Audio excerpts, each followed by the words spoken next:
Russell Wilson didn't have a third or reliable option to throw to. And in Seattle, Antonio Brown would be that number 3 receiver, which he played exceptionally last year in Tampa Bay. He was the number 3 receiver, although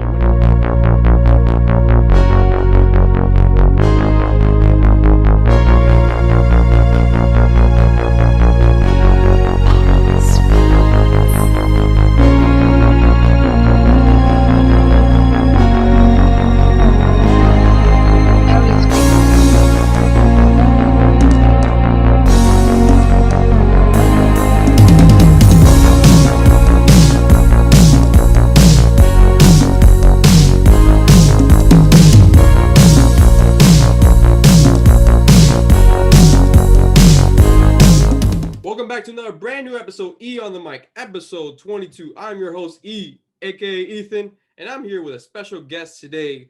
Once more, he is from officially with the Rum Boys. He loves the Seattle Seahawks to death. He's a journalism, you know him, Steezy A Smith. How you doing, Steezy? My brother, man, thanks for having me on the show, bro. I'm feeling wonderful. Like I said earlier, blessed by the best. Thanks for having me on. Hey, appreciate it, man. Hey man, your name is so unique as well, Steezy A Smith. It makes me remind me of Stephen A. Smith. I want to know how that name come from. Just jump into that one. Steezy A Smith. How did that come through? I want to know about that. Man, so back in high school, I got the nickname Cal Steezy because my real name's Calvin, and so I actually rest in peace, rest in heaven to my bro, because my bro who actually gave me this nickname passed away in a car crash about a month ago. And so, rest in heaven. I hope he's watching this from above. But he actually, yeah, thank you, bro. He gave me the nickname Cal Steezy my sophomore year in high school. And so Cal Steezy was something that everybody started calling me by. And I think it was my senior year, so a couple of years ago, people wanted a shortened version of Cal Steezy. And so I started hearing people call me Steezy instead of Cal Steezy. And I was like, Steezy's cool. I like Steezy. And so, I was known as Steezy. Everyone started calling me Steezy. And ever since, I told myself that sports journalism / sports broadcasting is the route that I want to go by, I started watching more and more sports talk, more and more sports analysis, stuff, things of that nature. And so I started watching a lot of First Take. I think starting off at the latter part or the end of my senior year, I started watching First Take. And I started watching Stephen A. Smith, and I was like, man, who is this dude? He's a real cool guy. He knows what he's talking about. He's really entertaining. He's funny. And he knows his basketball. He knows his sports. And so I started watching Stephen A. Smith. I started watching more and more of him. And then, I started to just think about when I started my YouTube less than a year ago, I was like, man, what should my YouTube name be? So I decided to combine my nickname with somebody that I admire, somebody I look up to, somebody who inspires me, Stephen A. Smith. And I was like, you know what, why not put those two together? And then came about Steezy A. Smith. That's crazy. That's crazy. Steezy A. Smith. That was a name that was very unique. When I first saw your name, I was like, this is very unique. You must watch Stephen A. Smith in order to get this name, of course. Right. That helped me inspire how I'm doing this with the First Take and Undisputed. I love those two shows. That's how I got into more of this podcasting wise and just taking your say on your take. That's what got me into it more. So it's kind of like a familiar pathway. But just to let you know how E came around was a podcaster that he used to be a podcaster. Now he just does edits. But then he called me E, and he didn't realize he nicknamed myself because I didn't have a nickname before. It was an old show called Ethan and Mike. But I kind of went solo, so I was coming up with a name, and then he said, "Hey, E, how you doing?" And I was like, "Yo, I gotta do E. I gotta do E. E on the mic just sounds nice." I never had a nickname. That sounds dope. I never had a nickname in my life until that point. I was like, "Yo, E sounds good, actually." So you already know that first one's gonna stick. Oh yeah, that's definitely a keeper for lifetime. I'm telling you that much. I believe it. Just letting you know a little story on that, how I got my nickname there too. But let's get into Seattle. First of all, let's get to where everybody was talking about Seattle before Carson got signed. Russell Wilson being disgruntled in Seattle with Pete Carroll. He's butting heads. He wants a better O-line. Especially, I don't blame him. He gets pressured so many times to the point he gets sacked, combined like Ryan Tannehill back in a few years ago. But is he right that Russell Wilson needs protection? And then he almost got traded to Chicago with 3 first rounds and 2 players that nobody has known yet. Man, I'm glad that trade didn't happen. You know, I get a lot of people are saying that it's a pretty big deal. You know, 3 first-round picks, like you said, a third-round pick, 2 unnamed starters, presumably Khalil Mack and Akeem Hicks. To me, that's just not enough. You know, you look at those first-round picks. Those first-round picks are in the 20s, and you put Russell Wilson on a team like the Chicago Bears, they're going to contend for a Super Bowl with that defense that they have. And so, if their first-round pick is already at number 20 overall this year, what do you think is going to be at next year with Russell Wilson in the fold? Late 20s, early 30s? No, thank you. Those are equivalent to pretty much early second rounders. And so essentially the trade would be 3 early second rounders, a third rounder, and then 2 starters who are overpaid. Khalil Mack is still one of the best defensive end slash, linebackers. He's one of the best sack getters in all of football, but he's closing in on 30. He didn't even hit 10 sacks last year, and he's getting paid a pretty large amount of money. And so I wouldn't have wanted him in Seattle. Akeem Hicks, same with him. I think his production doesn't actually match up to what he's being paid. And so I wouldn't have wanted that deal. I don't think that deal would have been enough. Even if Chicago offered 3 first rounders, 3 second rounders, 3 third rounders, and anyone on the roster, I just don't know if that's enough for me. You know, you have a quarterback in Russell Wilson, the only franchise quarterback in Seattle Seahawks history. Prior to him being drafted in 2012, the Seahawks had never had a franchise quarterback in 35 plus years of existence. So now that you have one, and now that you understand that franchise quarterbacks do not grow on trees, why give him up just because there's a little bit of a strain in the relationship? Usually in a healthy and in a happy relationship / marriage, there's going to be arguments. There's going to be ups and the downs. But the most important part of it all is you stick together through the ups and the downs and you work together to fix those things. Russell Wilson, he named some of the displeasures that he had with the team. Yes, he's getting hit too much. Yes, he wants more say on personnel moves. He's gotten both of those things this offseason. He had say in Shane Waldron, our new offensive coordinator, in coming to Seattle. He tweeted his approval in the Seahawks re-signing Chris Carson. He liked the Gabe Jackson trade. He tweeted his approval in Benson Mayowa coming back and in Seattle signing Kerry Hyder Jr. He's invested. He's all in with the team right now just because the team is starting to cater to him more. And so I'm truly glad that he didn't take that, or the Seahawks didn't take that deal for Chicago, because it simply truly isn't enough for a franchise quarterback and one of the very best quarterbacks, a top 3 quarterback in all the NFL. Yeah, I agree with that. Just a trade, and you never know what you're going to get in those first round picks, especially where you're getting them as well, because they can land a 20 and you just hoping that player is going to be the best player you're going to select, and you're not getting a great quarterback afterwards. So who's going to be Russell Wilson after Russell Wilson gets traded? Then who's the quarterback to Seattle? That's the main question afterwards. So it's not like Chicago was going to give away Nick Foles, and I know Seattle will not going to take Nick Foles for Russell Wilson. Not even. No, thank you. Not at all. Or Mitchell Trubisky when he was still there. And God knows how Seattle will deal with Andy Dalton. They got traded there. So we cool. Yeah, so I know you guys were going to get, and I agree with Khalil Mack. Khalil Mack is declining a little bit and overpaid as well. I just think Russell Wilson definitely needs protection for Seattle. I know he's trying to get Antonio Brown into the system. What do you think about Antonio Brown? He's trying to lure Antonio Brown to Seattle to kind of pair up with DK Metcalf as well. Do you agree with getting AB for a year signing, at least? Man, I would love him in Seattle. You know, before he signed with Tampa Bay in the middle of last season, I actually dropped a video discussing whether or not AB should sign with the Seahawks. And when I dropped that video, I received a lot of heat because a lot of people were saying that, oh, we don't need Antonio Brown. We got DK, we got Tyler Lockett, we got Russell Wilson, we got Chris Carson. You know, we have enough weapons on offense. You know, we don't need an AB. But my argument was that we needed a wide receiver 3. We need another guy that could, you know, catch the football, make plays with the ball in his hands, create separation off the line of scrimmage, and just be able to make football plays. And the problem with our offense last year, there was a lot of it. A lot of the problems with Seattle's offense was that after DK Metcalf and Tyler Lockett, once those guys were taken out, there wasn't a reliable third option to step in and make plays for the Seahawks. I mean, you saw how the offense cratered when DK and Tyler Lockett was either being shut down or they were just being forced out of the offense. Russell Wilson didn't have a third or reliable option to throw to. And in Seattle, Antonio Brown would be that number 3 receiver, which he played exceptionally last year in Tampa Bay. He was the number 3 receiver.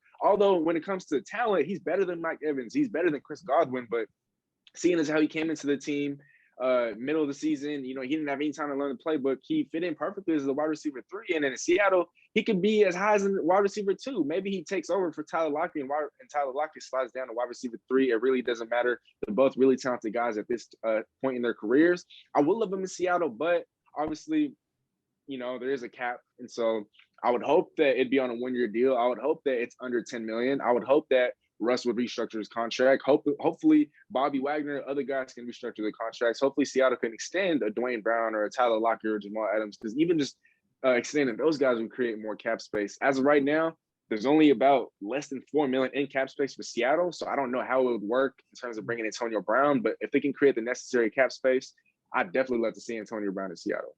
Yeah, if Russell Wilson's committed to do the restructure, I think they'll lovely take Antonio Brown for a 1-year deal, like you said, 10 million. Especially since Russell Wilson, by the time his contract ends in 2023, he'll be making about 39 million. So that's gonna be a big bang. So I think they just need to restructure his contract a little bit and then reconstruct other players, but in order to get AB as well.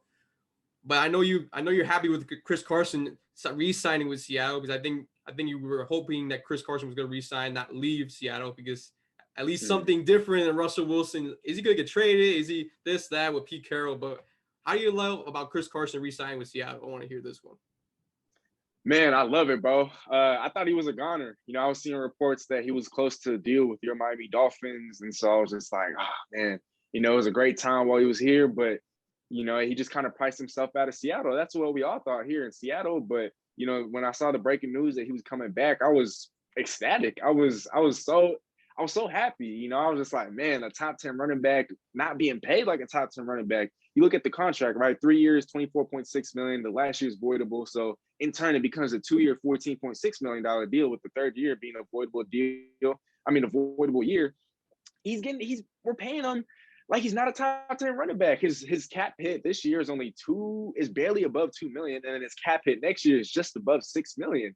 And so to get a top 10 running back and to pay him like he's outside of the top 10, I think, if I'm not mistaken, he's the 13th highest paid running back in all of football right now. And like I just said, he's a top 10 running back. Last year, yes, he's dealt with injuries. Actually, his entire career, he's dealt with injuries. But when you look at what he did last year, he averaged a career high in yards per carry. He showed lots of signs of growth as a receiver. He had a career high 4 receiving touchdowns. He has a lot of promise. And he's 26 years old, so he still has some miles left in the tank. And like I said, he hasn't played a full 16-game season in all of in his career thus far. And so he doesn't have too much miles on his legs. I still believe that, he has yet to see his best years yet in the NFL. And I believe in the next couple of years, we're going to see that from him. Hopefully he stays healthy. So I do believe that we still need to add one more running back just for insurance, just for depth. But overall, I love the signing for Seattle. I didn't think he was coming back, but now that he's coming back on a very cheap and team-friendly deal, I give him moving A+++++.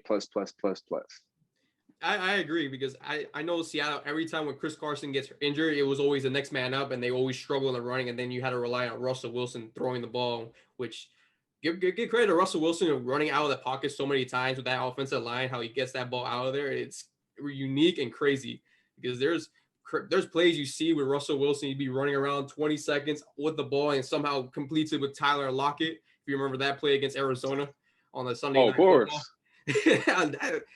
It just minds blow me with Russell Wilson, his ability to run, but sooner or later his legs will decrease like Tom Brady's legs running at some point in time. I'm just saying, I know he got a Super Bowl ring, but the problem with Seattle is when they make it to the playoffs, but they can't get over the hump after like the divisional round. They get stuck in the divisional round. They haven't been to the conference championship since that 2014 team run to the Super Bowl, which they lost, of course, to Malcolm Butler catch. But what does Seattle have to do to go over the hump? Because they always get to the playoffs, but they never get over that win or that loss. Man, that's a really good question. As you alluded to, yes, the Seahawks haven't done too much winning, outside of 2014 when the last time they made it to the Super Bowl. They haven't been past the divisional round since then. The Jacksonville Jaguars actually have more playoff wins since the Seahawks. I think the Seahawks are 1-4 since 2017. The Jags have 2 playoff victories since 2017. And so that is a very, is a very telling stat. I think, to answer your question, I don't think there's one thing that the Seahawks can do to get over the hump, but there's going to be multiple things that they can do to get over the hump. And that's going to be starting with,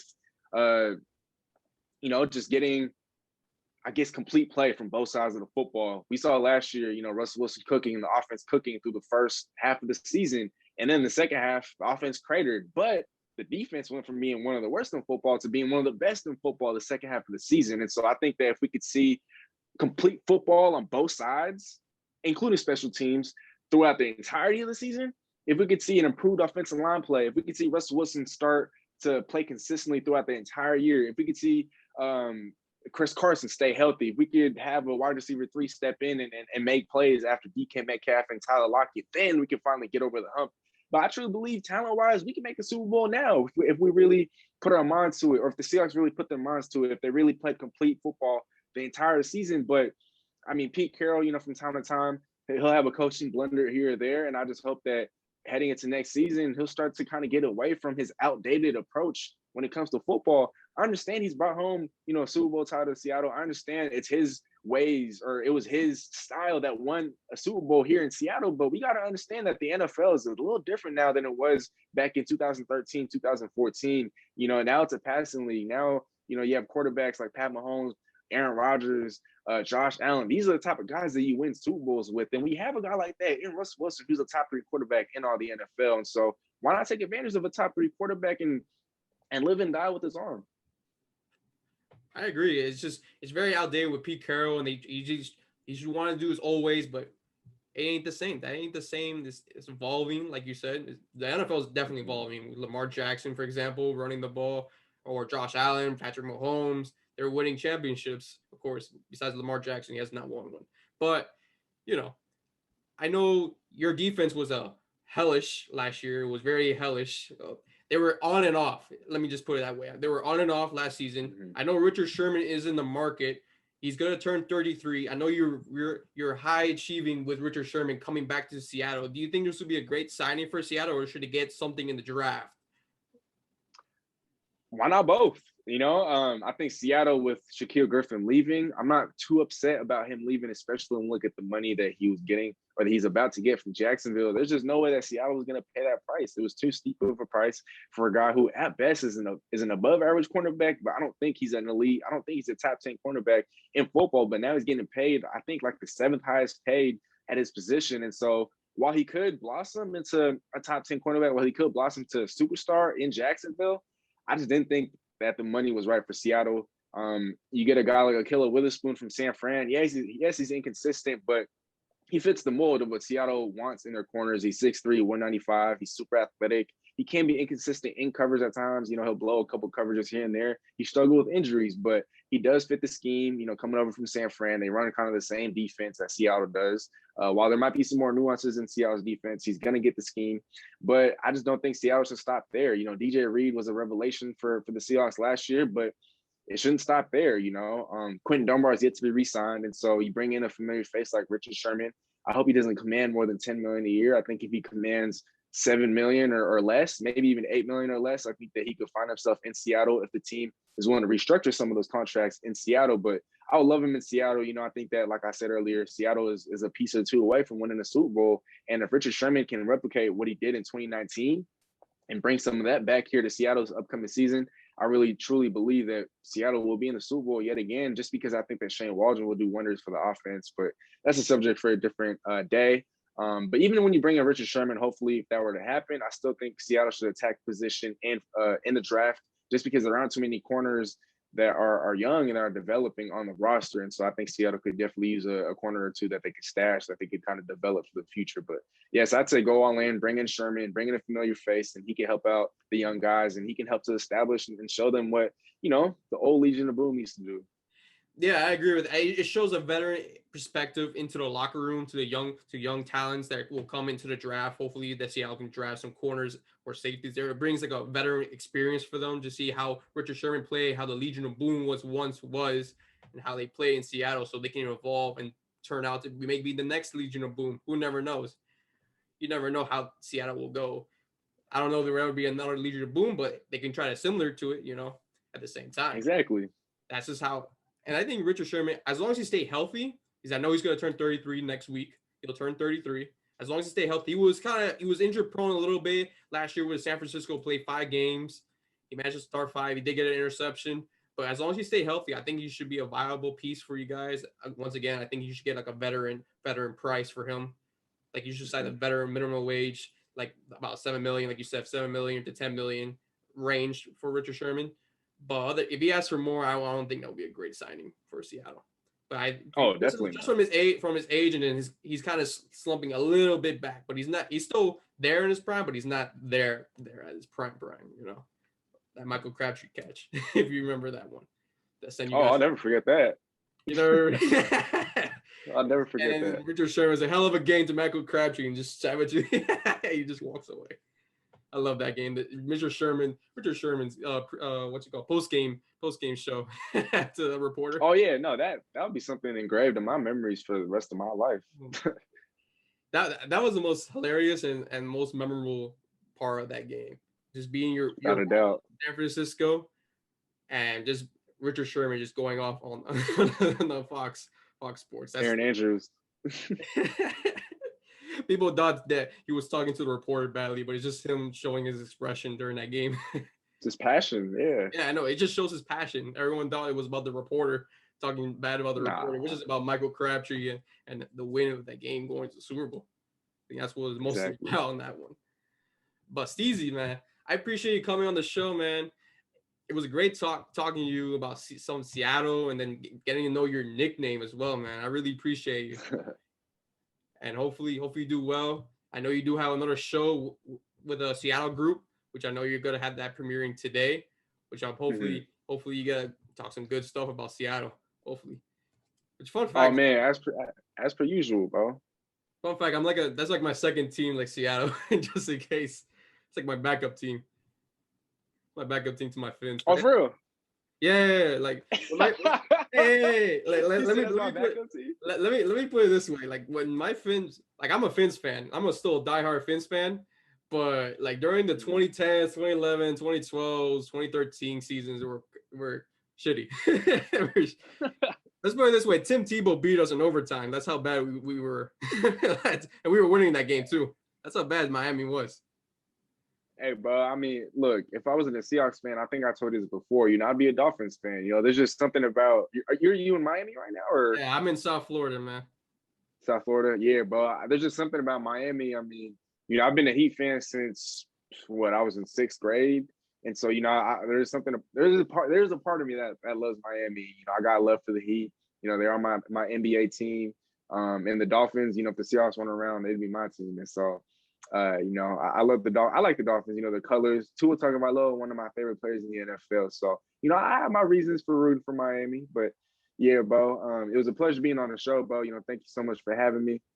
I'm almost done getting my webcam set up. I'm, downloading OBS and getting all that stuff in. So as soon as I got that all in, I'm making a guest list, and you're definitely gonna be on there, bro. So definitely look forward to that. Appreciate it. Always trusting Tua, since everyone likes to bash on Tua so much. Yes, yeah, of course, bro. I got faith in Tua. Yeah, everyone's throwing him off the boat like he's Peyton Manning in his first year, 3-13. Since everyone likes to talk about trash quarterbacks like that, Peyton Manning was 3-13 his first year. Where was everyone there? But different times, internet. Different times. I feel that. But once again, I do appreciate you coming on, Steezy. A lot, really do. Check his channel out, man. He got 1,000 subscribers, man. That's just crazy enough. Man got 1,000. He's physically with Robbie and Bogart with the Rum Boys. So check his channel out, man. But appreciate you joining me today. Thank you guys for listening to E on the Mic, episode 22. I'm your host, E, and I'll see you next time on the next episode. Till then, see you.